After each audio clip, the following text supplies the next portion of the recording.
Breaking news చూస్తున్నాం. రాష్ట్రంలో అరాచక పాలన జరుగుతోందని, ఈ చెడు సంప్రదాయం రేపు టీడీపీ కార్యకర్తలకు చుట్టుకుంటుందని మాజీ సీఎం వైఎస్ జగన్ ఆరోపించారు. పులివెందుల నియోజకవర్గంలోని వెంపల్లిలో దాడికి గురైన వైసీపీ నేత అజయ్ కుమార్ రెడ్డిని ఆయన పరామర్శించారు. నిర్దాక్షిణ్యంగా ఎటువంటి కారణాలు లేకుండా దాడికి పాల్పడడం దారుణమని జగన్ ఆవేదన వ్యక్తం చేశారు. పులివెందుల చరిత్రలో ఇలాంటి సంప్రదాయం లేదని అన్నారు. చంద్రబాబు వైసీపీ నేతలను కొట్టించి తెలియని ఆనందం పొందుతున్నారని వ్యాఖ్యానించారు. అధికారం ఎప్పటికీ శాశ్వతం కాదని, శిశుబాలుని పాపాలులాగా చంద్రబాబు మోసాలు పండుతాయని అన్నారు.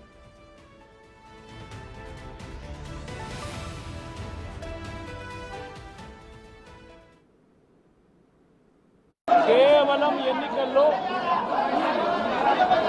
వైఎస్ఆర్ కాంగ్రెస్ పార్టీకి తరఫున తాను ఓటు వేశాడని, వైఎస్ఆర్ కాంగ్రెస్ పార్టీకి సంబంధించిన కుటుంబానికి చెందిన వ్యక్తిని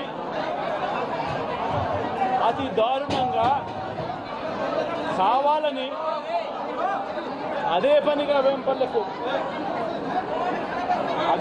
ఒక వెహికల్లో వచ్చి దారిలో పోతా ఉన్న పిల్లోడిని బైక్ ఆపి నిర్దాక్షిణ్యంగా కొట్టి హాస్పిటల్ పాలు చేస్తూ ఉంటే ఏమి సాధిస్తూ ఉన్నారు? ఇంతవరకు పులివెందుల్లో ఎప్పుడు ఇలాంటి సాంప్రదాయం లేదు. ఏమి సాధిస్తారు దీనివల్ల? మీరు వేసే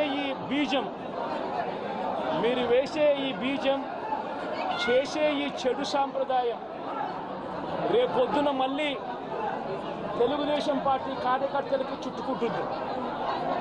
చంద్రబాబు నాయుడు అనుకుంటా ఉన్నాడు తానేదో ఈ మాదిరిగా చేసి భయాందోళన క్రియేట్ చేసి వైఎస్ఆర్ కాంగ్రెస్ పార్టీకి ఓటు వేసిన వాళ్ళని కొట్టడం వల్ల ఒక తెలియని ఆనందం తనలో ఏదో పొందాలని చెప్పి అనుకుంటా ఉన్నాడు.